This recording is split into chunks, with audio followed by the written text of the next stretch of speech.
Salut à tous, j'espère que vous allez tous très bien. Donc je suis contente aujourd'hui de vous retrouver sur ma chaîne donc pour parler immigration. Donc moi ça fait plus de 3 ans et demi maintenant que je suis à Montréal et que je vis au Canada. Donc j'aimerais bien vous faire partager un peu de mon expérience, ce que j'ai fait pour arriver ici et comment j'ai fait pour trouver du travail et à m'intégrer donc facilement. Donc si vous êtes intéressés, n'hésitez pas à regarder la suite de la vidéo.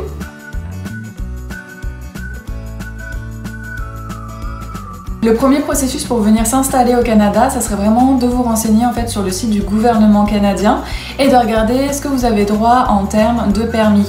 Donc il y a plusieurs permis en fait pour pouvoir travailler ou alors étudier au Canada et ça vous permet de rester donc 2 ans sur le territoire ou voire plus. Donc moi je suis passée par un PVT. En fait j'ai fait cette procédure là en novembre ou décembre 2015 et ensuite j'ai attendu donc plusieurs mois avant d'avoir une réponse pour savoir si j'avais obtenu mon permis de travail ou non. Donc ça s'est fait en plusieurs mois, je crois que j'ai eu la réponse au mois de mai, donc j'ai attendu quand même 5 à 6 mois. Donc ce qui est quand même pas mal de temps et en fait moi pendant mon processus c'était passé en fait aléatoirement. Donc avant on pouvait s'inscrire sur ce site là. Donc en fait le premier arrivé était le premier service, qui veut dire en fait c'était la première personne qui faisait son dossier était sûre d'avoir un permis de travail en fait pour aller au Canada. Malheureusement en fait c'est passé de façon aléatoire, donc au tirage au sort. Donc moi j'ai vraiment eu un coup de chance quand j'ai obtenu ce permis de travail. Il y avait 6 vagues je crois et j'étais passée donc dans la 5e vague. Donc c'est ça, donc j'ai pu ensuite avoir mon PVT et en fait dès que vous obtenez ce PVT là, vous avez 1 an en fait pour vous rendre sur le territoire canadien pour pouvoir l'officialiser. Donc il faut vraiment y aller dans les 365 jours en fait où vous avez obtenu ce PVT. Dans le cas contraire en fait votre permis va être annulé.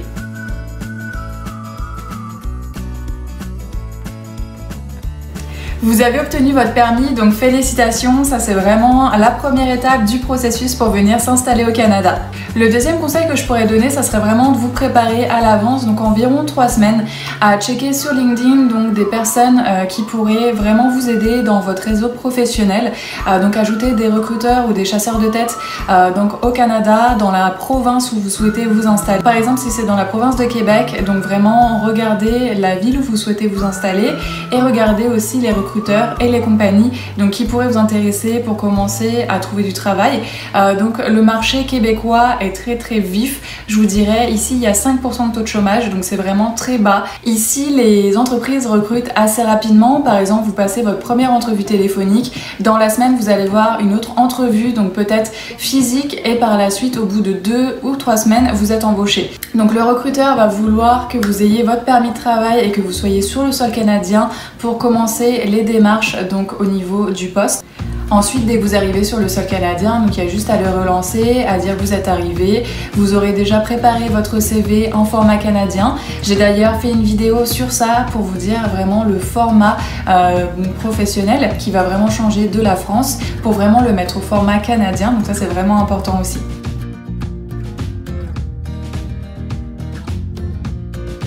La troisième étape, c'est ça, c'est vraiment de créer son CV en format canadien. Donc il sera vraiment différent de celui de la France. Donc en France, souvent le CV est sur une page. Vous avez la photo, le statut marital, si la personne a des enfants, son âge. Donc des choses qui ici ne se font pas en fait. Ici vous verrez pas de photo, vous verrez pas de choses indiquant son statut. C'est vraiment très important en fait de le respecter. Le CV sera beaucoup plus neutre que celui de France où le CV va être très coloré, où il y aura beaucoup de schémas. Ici c'est vraiment un autre format. Donc moi j'ai fait une vidéo sur ce sujet et je vous invite vraiment à la regarder. Après je vous invite vraiment à regarder sur le site du gouvernement canadien, il y a des modèles en fait qu'ils vous donnent, ou même sur internet pour vraiment vous créer donc votre CV à ce format là.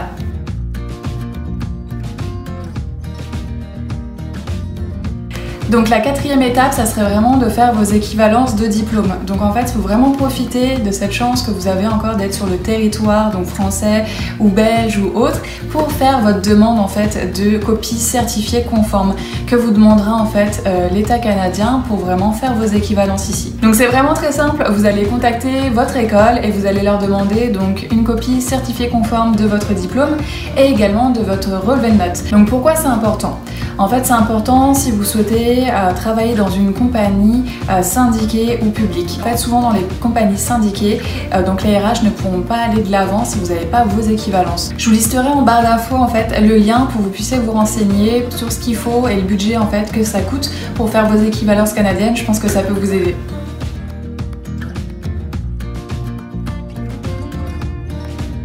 Cinquième étape, ça y est, vous êtes sur le sol du Canada, donc félicitations à vous, c'est vraiment super. Donc voici les process en fait à effectuer dès que vous arrivez. Après tous ces processus de logement, en fait, au Canada, il faut avoir un NAS.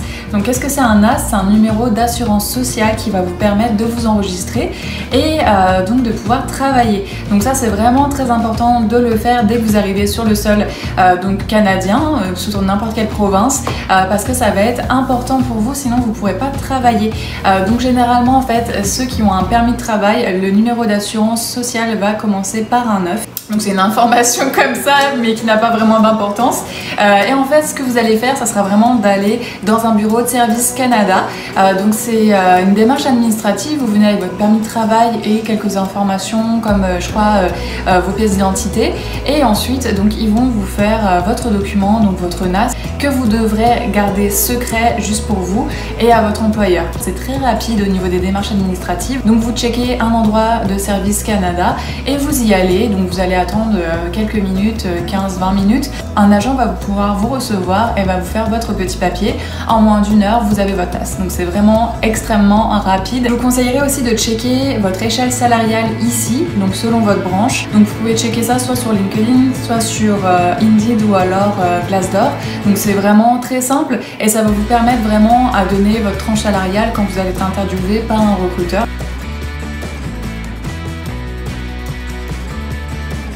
La sixième astuce, ça serait vraiment où chercher. Donc où chercher un emploi.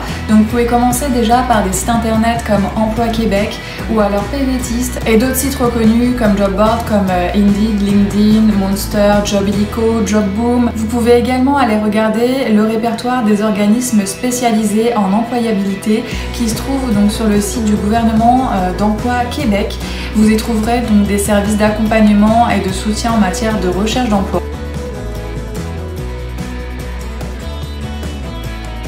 La septième astuce, ça serait vraiment de faire du réseautage. Donc n'hésitez pas à participer donc à des événements de réseautage. Donc comment les trouver? Vous allez tout simplement donc, sur les sites internet comme Meetup ou alors Eventbrite.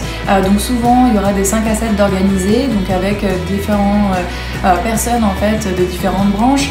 Donc c'est vraiment très important en fait de créer son réseau professionnel. Vous venez d'arriver, donc il se peut aussi que vous trouviez des personnes donc françaises qui sont là depuis pas mal d'années et qui veulent vraiment aider la communauté française ici à s'installer donc convenablement donc dans la région de Québec ou dans les autres provinces. Donc c'est vraiment un atout très important de se sociabiliser donc avec d'autres personnes.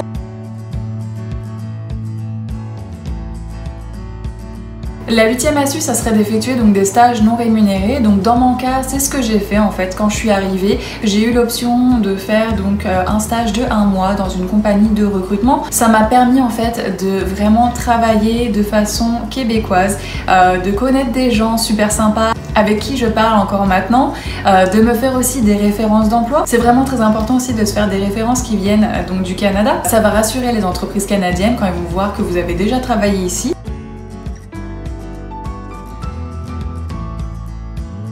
La neuvième astuce, ça serait vraiment aussi de faire du bénévolat. Le bénévolat va pouvoir vous immerger donc dans la vie canadienne avec des organismes, de connaître des gens aussi, de vous créer des contacts, de faire du réseautage. Donc c'est vraiment un plus. Et puis également, si vous avez du mal à trouver un emploi, ça vous permet de sortir de chez soi, de vous offrir aux autres. Donc c'est vraiment très important, je pense, pour l'esprit. Et même, c'est vraiment un bel acte de faire du bénévolat, donc je vous le conseille vraiment.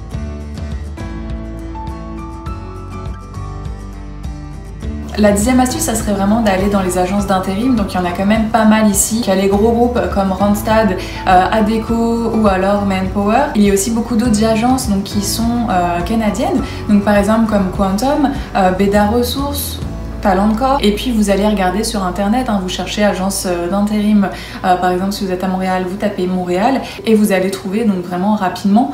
Pareil, vous cherchez selon votre branche, donc si vous cherchez plutôt quelque chose en ingénierie, vous allez dans telle agence, si vous voulez plus un secteur administratif. Mais là encore, souvent les agences d'intérim sont polyvalentes et traitent beaucoup de secteurs conjointement.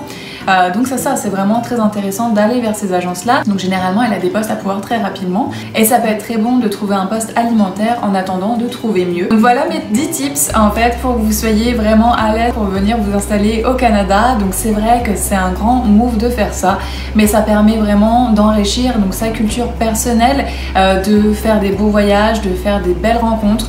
C'est vraiment très important, je pense, pour l'esprit de voyager, de voir ce qui se fait aussi dans d'autres pays. Donc je vous conseille vraiment de vous renseigner. J'espère que ces tips vous auront aidé dans vos démarches, quel que soit le moment où vous en êtes. En tout cas, je vous souhaite de réussir. Si vous avez des questions, n'hésitez pas à me les poser en commentaire, je pourrai y répondre.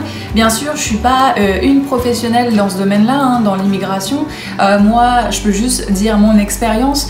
Donc j'ai pu trouver du travail assez facilement. J'ai eu donc pas mal de permis. Là actuellement, je viens d'obtenir donc ma résidence permanente il y a quelques mois. Donc c'est sûr que là en ce moment ça s'est un peu ralenti donc avec cette histoire donc de virus et de confinement. Mais en tout cas, j'espère que ça va repartir et j'espère donc vous avoir aidé. Donc je vous dis à bientôt pour une nouvelle vidéo.